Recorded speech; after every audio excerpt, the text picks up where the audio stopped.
Okay, in this video we're going to talk about work and energy. So this is Module 10, Lesson 1. So we're going to explore work, energy, and we'll get to power and relationships among the three. And we'll just look at different scenarios that involve those. So our bell ringer question for this lesson.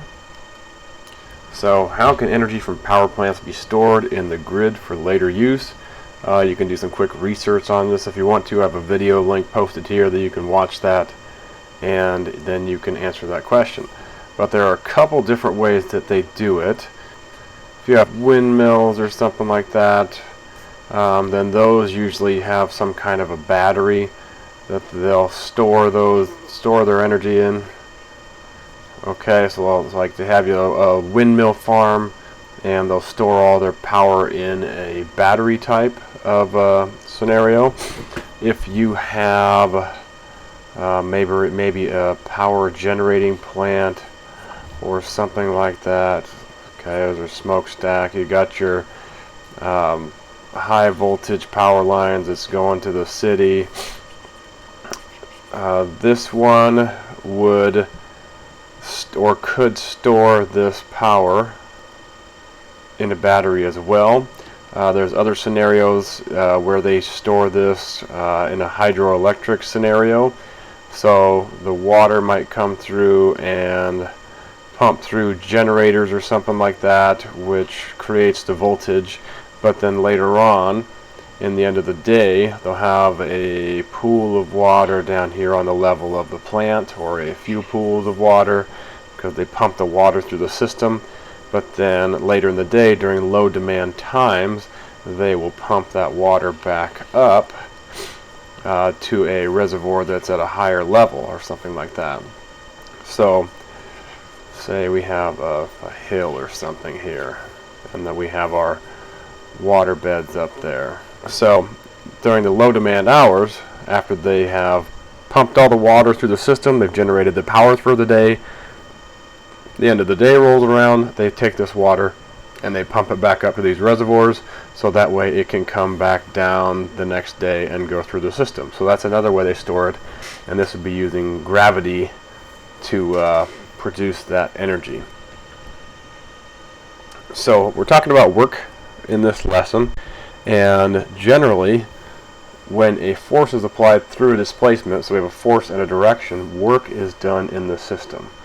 Okay, and we're going to talk about this a little bit more in depth, but the work or the force has to be in the same direction as the displacement. And if we don't want to use D, remember for displacement we can also use delta X.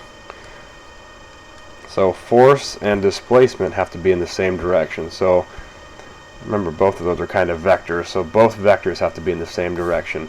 If we had a force going that way and a displacement, let's say, going that way, then there is no work done because they're not in the same direction. Okay, the unit that we use for work is joule, okay, which is actually the same as a Newton meter. And remember, back to torque, Newton meter is used in torque as well, but depending on the scenario, so we wouldn't say that torque is the same as work. It kind of is, because they use the same units, but with torque we would use Newton meters, and with work we're going to use joules. Okay, and you might remember from physical science classes maybe that joule is also the unit for energy. Okay, and that's why we're talking about work and energy today. Okay, so talked about this already.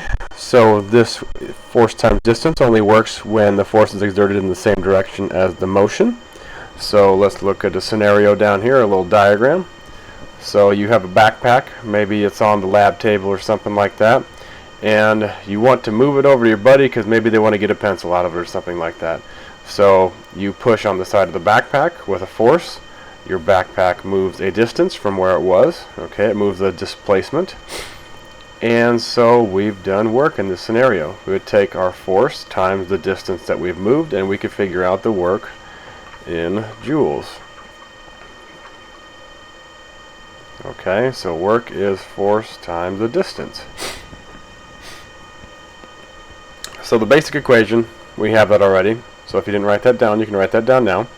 And if we have work where someone or something is pushing or pulling on an angle, so remember a force is the push or a pull, and the push or the pull is not always in a linear direction, there might be some angles involved. So if there are some angles involved, we need to find the components, so right, vector components, in the direction of motion. So in order to do that, we're going to use FD cosine theta.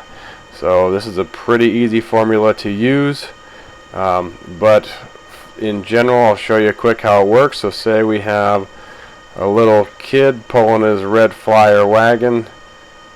Okay, he's pulling down the street, and the direction of his pull is actually that direction, and the cart is moving that direction.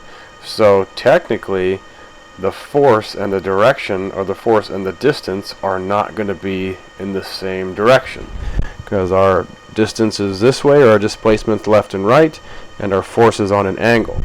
So what we need to do is figure out that horizontal component of that pull from the child here, and then our force and our force and our displacement would be in the same direction.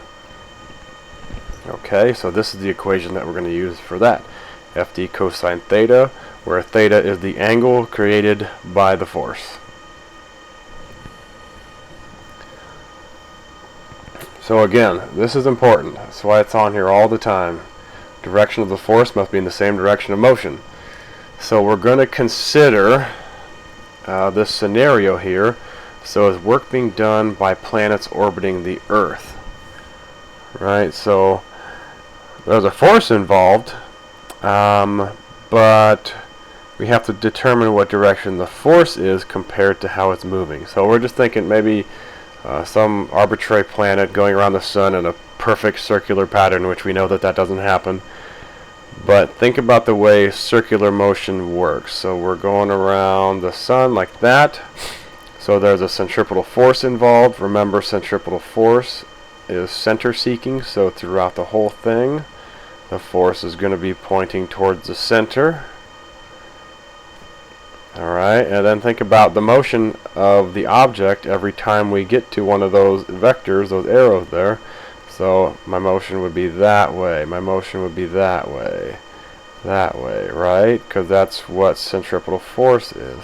So the force and the direction of motion are perpendicular, so there is no work done.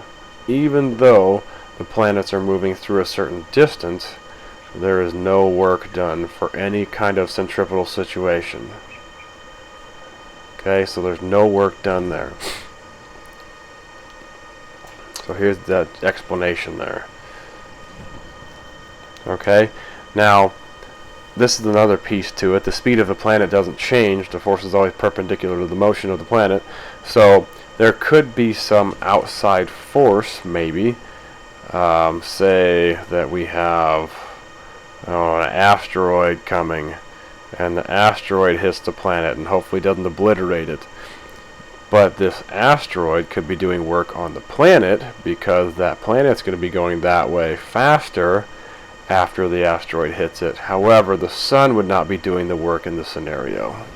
Okay, so gravity by the sun is not doing any work here because the direction of motion and the force are perpendicular.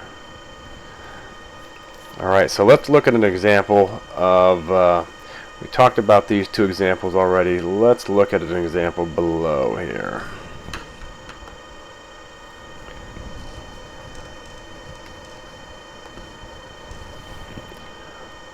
So what is the net work here? So this is a new type of situation. We've talked about net force before, so you might want to think about what net means when it's in front of something like that. So net work would be the total work in the scenario, okay? And so work has a force and a displacement, so work is also a vector. So we have work done by this person, that's 3 joules going that way, and then we have work done by this person, which would be negative 1.5 joules going that way, because we have, in this scenario, we've kind of deemed that direction positive. So what is the net work? Well, for net work, remember, you would just add the two values together. That's the total. Okay, net is another name or another word for total. If I do 3 joules plus a negative 1.5 joules, then I get a positive 1.5 joules of work. So this box will be going that way when we're done. Okay, now we also have to consider work done by gravity, right? Because things can be moving up or down, and we can be lifting a box or we can be setting a box down. So this box, these right here, it says there is 0 newtons of work, weight, 0 newtons of weight for the normal force and 0 newtons of normal force for the gravity. So since there is 0 newtons of force in the north and south or up and down direction, there is no work done by gravity. So we can say work by gravity equals 0 joules. And this one would be the work done by U, because that would be, or actually that would be the net work. So we can kind of do like we did before with net torque. So net work is 1.5 joules. Alright, so we're going to tie work into energy here, and in order for us to do that, we're going to put our work equation and our kinematic equations together. Okay, so we have this kinematic equation that we've used before. Hopefully it seems familiar. Right, so we use this for finding either our acceleration or our displacement or our initial velocity or final velocity. A lot of the times we use it to find final velocity, but we can move stuff around and rearrange it. Okay, so we are going to combine Newton's second law with this after we move some stuff around a little bit. Okay, so we're going to move the 2a delta x to the other side. And remember, delta x for these scenarios is just normally a distance. So we're moving something a distance, right? So we can rewrite this. Let's move the vi squared to the left, and then we have 2ad because that's just our distance, right? So what if we just solve for distance here, because that's the variable that's in our work equation, right? So let's get rid of all this. Let's get rid of the 2a here. So divide everything by 2a. Okay, so that's going to give us distance equals vf squared over 2a minus vi squared over 2a. So now we need to combine. So we haven't combined any equations yet here. We're just kind of rewriting stuff to find how work can come out of our kinematic equations. We're going to combine Newton's second law with this kinematic equation. So it's like we have F on this side and mass times acceleration on this side. So we're just going to multiply these two equations, and then we should get something that starts to look like work. So we have force times distance, and then if we multiply mass times acceleration for both of these, we would have mvf squared over 2 minus mvi squared over 2. And oftentimes we like to write the over 2, the divided by 2, as a 1/2, like so. Okay, so we have force times distance equals 1/2 mv squared final, or your final velocity squared, minus 1/2 mass times initial velocity squared. So this equation right here should look familiar. Maybe not the combination of the two. 1/2 mv squared. Okay, because that is kinetic energy, which we're getting to here in a second. So the left side of this equation describes the force times the different distance, and the right side of the equation is going to be our mass with our velocity, so we can kind of just see a change there in this quantity and that quantity. So this would be like a change in velocity in conjunction with that mass. So this right here is going to be a change in kinetic energy. Okay. So right here, as I mentioned, this is kind of the more generic version of that. That's kinetic energy. So that property, which is the ability of an object to produce a change in itself or the world around it, that is the definition of energy. Okay? So if you go up to somebody and you ask them what do they think energy is, first thing they might say is like electricity, right? That might be the first thing that pops to mind. So electricity, like I have these lightning bolts up here, can cause a change in everything around it. If you have concentrated electricity like lightning, that's going to cause some serious change. That can destroy trees, that can short houses, that can do a lot of that stuff. Electricity can also be turned into mechanical energy, which would be moving something, right? So moving something could be essentially work, right? There's a force and a distance. It takes a force to move something a distance. So energy, all types of energy are kind of connected. So in this lesson, we're going to talk about something called the Work-Energy Theorem. All right, and so that equation up here is essentially the Work-Energy Theorem after you start plugging stuff in. So work equals the change in energy. And when we're talking about energy here, we're talking about kinetic energy.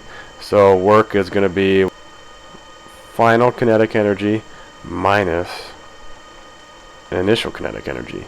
And then if we wanted to go a little bit further, just like we had up above, work is going to be 1/2 mass times final velocity squared minus 1/2 mass times initial velocity squared, because kinetic energy is 1/2 mv squared. But we're looking for final and initial quantities in the Work-Energy Theorem. Okay, so we can find the amount of work done in a scenario if we know kinetic energy at the beginning of the scenario and the end of the scenario. So that's the power of the Work-Energy Theorem. Okay, just a little bit more about energy. Work is measured in joules and energy is measured in joules. I discussed that once already, but what is a joule? So that is a kilogram times a meter squared per second squared. Okay, so that's where the 1/2 mv squared comes from. So this is our mass, this is our velocity squared, so that is deemed as a joule. So again, remember, joule is also a Newton meter, and a Newton, if we wanted to kind of break that apart, is a kilogram times a meter per second squared.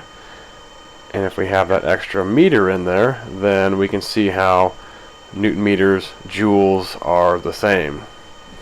Okay, so work can be done on a system.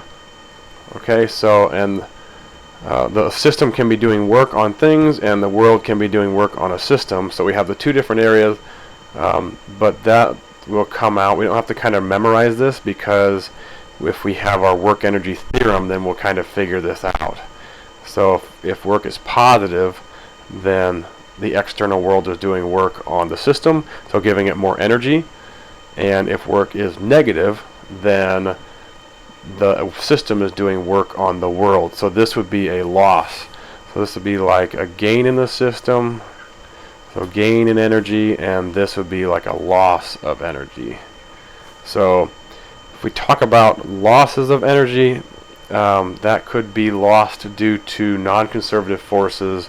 Say drag is considered a non-conservative force, and friction is as well. Those are the two big ones that take energy out of the system. Okay, so there's your equation for kinetic energy again. So let's take a look at some examples and see what we have to do. So this one quick before we get to the examples. It's in your textbook, but remember previous lesson we had impulse, which was a force time graph, and now we have work, which is a force displacement graph. To find work done in this scenario, you would find the area under the curve. Okay, so that's just a quick thing, and calculus is more applicable when we talk about area under the curve, but for an algebra-based physics, you'd be given a nice pretty shape like that, and you'd be able to calculate the area under the curve.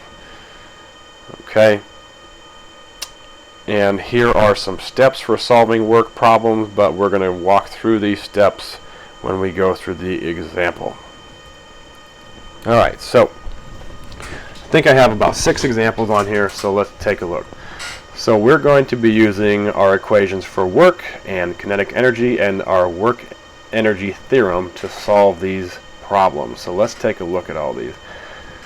So a hockey player uses the stick to apply a constant 4.5 Newton force forward to a 105 gram puck sliding on ice over a displacement of 0.150 meters forward. How much work does the stick do on the puck? Assume a friction is negligible. Alright, so let's write out some things we have. We have force, 4.50 newtons. We have a mass, 105 grams. So remember, if we are looking for energy, that this would probably need to be converted to kilograms. Or if we're going to be using that at any point in time, you want to convert that to kilograms. And we have a distance of 0.150 meters. And it says how much work does the stick do to the puck. So let's write our equation for work down. Work equals force times distance. And let's see if we have those. We have our force here, and we have our distance there. So we can easily calculate work in this problem. So 4.5 newtons times 0.150 meters, and we're going to get that value for work.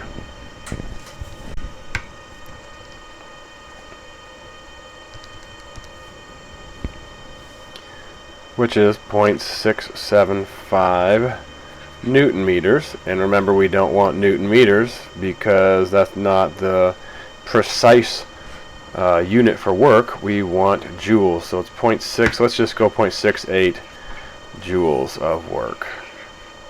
Alright, let's check out another one. When a club head, this is golf, when a club head strikes a 46 gram golf ball, the ball picks up 43 joules of kinetic energy. The force of the club head on the ball is not constant. Rather, in the short collision time of the club head and the ball, the force builds to a peak and then diminishes.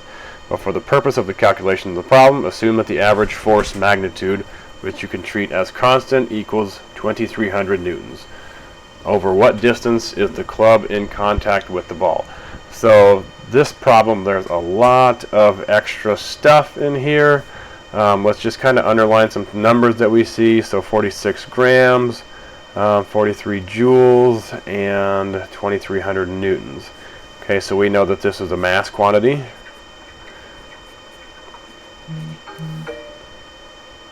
And we know that this 43 joules is a kinetic energy quantity. So let's write kinetic energy equals 43 joules.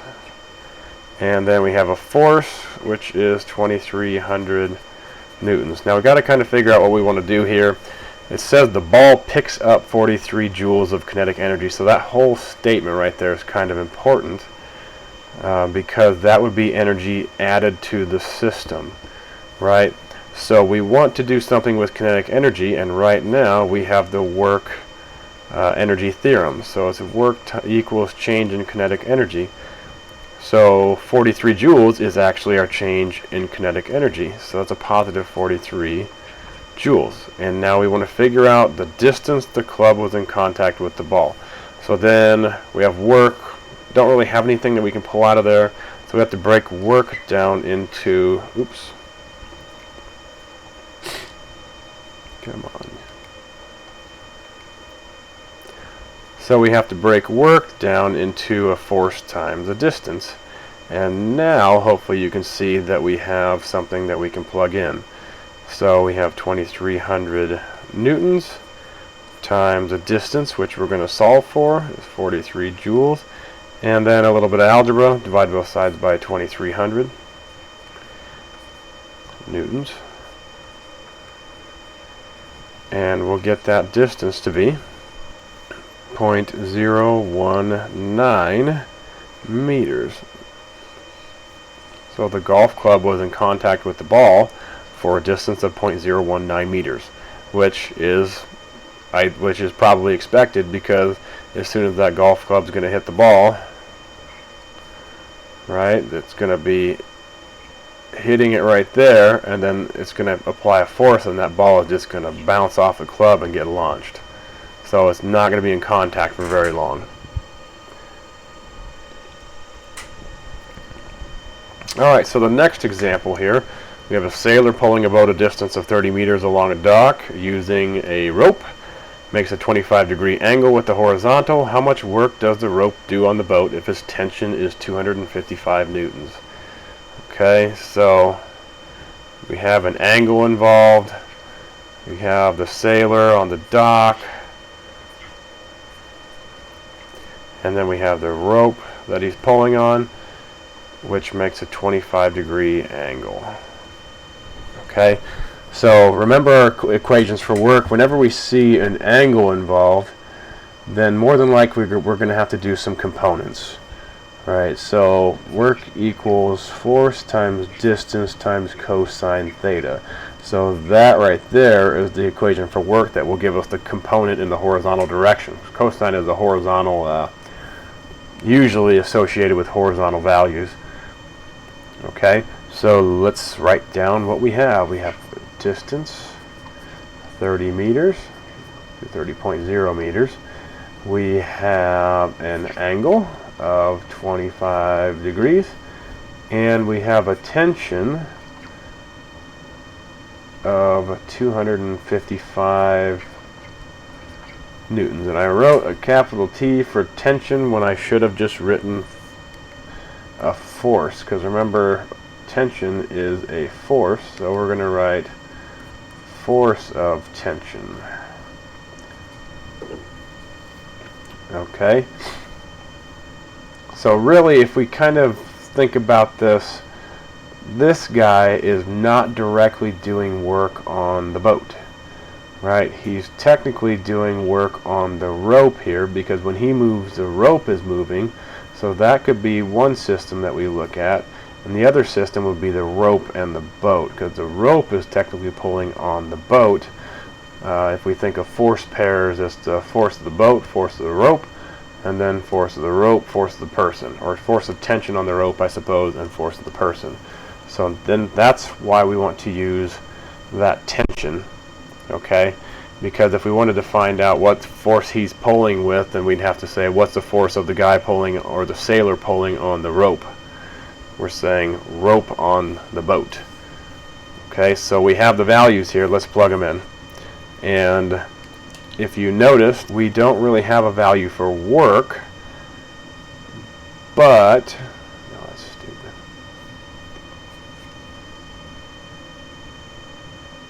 Work equals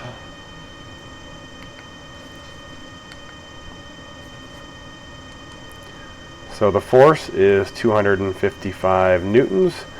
The distance is 30.0 meters. And then we have cosine of 25 degrees. So we can just throw those in our calculator and get an answer.